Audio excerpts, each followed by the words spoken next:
ஒரு கதை கூறுகிறேன். அதன் பின்பு ஒரு கேள்வியும் கேட்பேன்.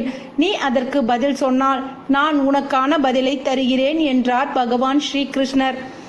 நீதி தவறாது ஆட்சி செய்த ஒரு அரசரிடம் மிகவும் வறியவன் ஒருவன் சமையல்காரனாக சேர்ந்தான். மிக சுவையாக சமைப்பது, அரசரை பிரத்யோகமாக கவனிப்பது என்று அவன் எடுத்துக்கொண்ட முயற்சியினால் வெகு சீக்கிரமே தலைமை சமையல் கலைஞனாக உயர்த்தப்பட்டான்.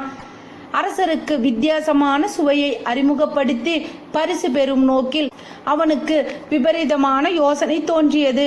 அதன்படி அரண்மனை குளத்தில் இருந்த அன்ன குஞ்சு ஒன்றினை பிடித்து ரகசியமாக சமைத்து அரசருக்கு பரிமாறினான்.